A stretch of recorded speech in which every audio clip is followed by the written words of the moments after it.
Hi అండి, అందరికీ నమస్కారం. Welcome to our channel. ఈరోజు స్ట్రీట్ స్టైల్ మిరపకాయ బజ్జీలు ఎలా ప్రిపేర్ చేయాలో చూద్దాం మా ఫ్రెండ్స్.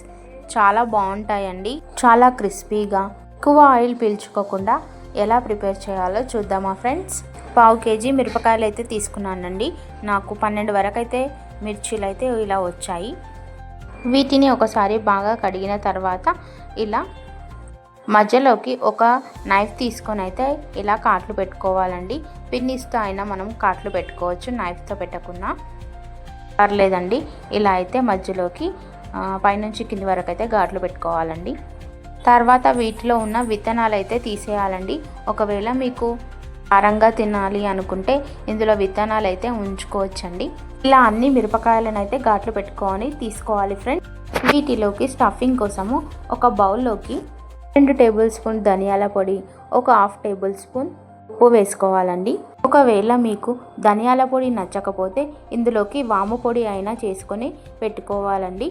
ఇలా ఒకసారి అంతా కలుపుకొని ఇందులోకి మిరపకాయల్లోకి ఒక్కొక్కటి అయితే ఇలా ఫిల్ చేసుకొని పక్కకు పెట్టుకోవాలండి. ఒక్కొక్కటిని ఇలా తీసుకొని ఫిల్ చేసేసుకోవాలి టోటల్గా ఉన్నవన్నీ. ఇలా ధనియాల పొడి వేసుకోవడం వల్ల ఈ మిర్చి అనేది ఆయిల్లో ఫ్రై అయినప్పుడు మనకు మంచి టేస్ట్ అనేది అయితే వస్తుందండి. చాలా బాగుంటుంది టేస్ట్ ఇలా ధనియాల పొడి చేసుకుంటే. ఒకవేళ మీకు ఇలా మొత్తం ఫిల్ చేసిన తర్వాత ఇలా పొడి మిగిలిపోతే మనం డైలీ చేసుకునే కూరలోకైనా యూస్ చేసుకోవచ్చండి. ఇప్పుడు మనం ఒక పిండిని కలుపుకోవడానికి ఒక బౌల్ని అయితే తీసుకోవాలి. అందులోకి నేను 1 కప్పు శనగపిండిని తీసుకున్నాను. అలాగే 2 టేబుల్ స్పూన్ బియ్యం పిండిని కూడా తీసుకొని ఇలా ఒకసారి బాగా కలుపుకున్నాను. తర్వాత ఇందులోకి ఒక 1/2 టేబుల్ స్పూన్ ఓమా, ఒక 1/2 టేబుల్ స్పూన్ పసుపు, చిటికెడు వంట సోడా, 1/2 టేబుల్ స్పూన్ ఉప్పు, 1/2 టేబుల్ స్పూన్ కారం అయితే వేసుకున్నానండి. అలాగే 2 టేబుల్ స్పూన్ కాచి చల్లార్చిన ఆయిల్ కూడా వేసుకున్నానండి. ఇలా ఆయిల్ వేసుకోవడం వల్ల మిరపకాయ బజ్జీలు ఆయిల్లో ఫ్రై చేస్తున్నప్పుడు ఎక్కువ ఆయిల్ పీల్చుకోకుండా ఉంటుందండి. అందుకే ఇందులోకి 2 టేబుల్ స్పూన్ ఆయిల్ అయితే వేసుకున్నాను. తర్వాత కొద్దిగా ఇలా వాటర్ వేసుకొని కలుపుకోవాలి. ఇందాక స్టఫింగ్ కోసం ధనియాల పొడి ఉప్పు వేసుకున్నాం కాబట్టి ఈ పిండిలోకి కొంచెమే సాల్ట్ వేసుకోవాలండి. ఎందుకంటే మరీ ఎక్కువ వేసుకుంటే మనకి ఉప్పుగా అయిపోతుంది.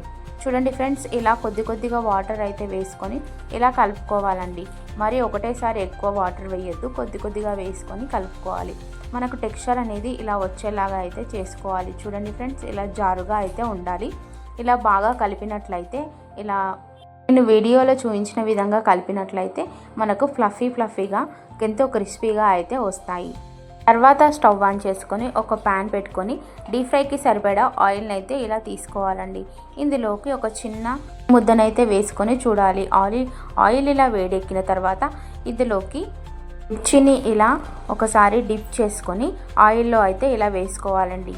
చాలా నిదానంగా వేసుకోవాలి, ఎందుకంటే మనం ఇందులో విత్తనాలు తీయలేదు కాబట్టి కొంచెం చిటపటలాడుతాయి. అందుకోసం మనం నిదానంగా అయితే వేసుకోవాలండి. ఇలాగే అన్నీ ఒకటొకటి ఇందులోకి వేసుకోవాలి. ఇలా ఆయిల్లో బుడగలు వస్తున్నాయంటే ఇంకా పిండి మగ్గుతూ ఉన్నదని అర్థం.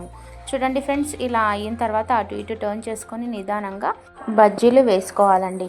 ఇలా ఫ్రై అయిన తర్వాత ఒక ప్లేట్లోకి తీసుకోవాలి. నేను నెక్స్ట్ కూడా అలాగే వేసుకున్నాను.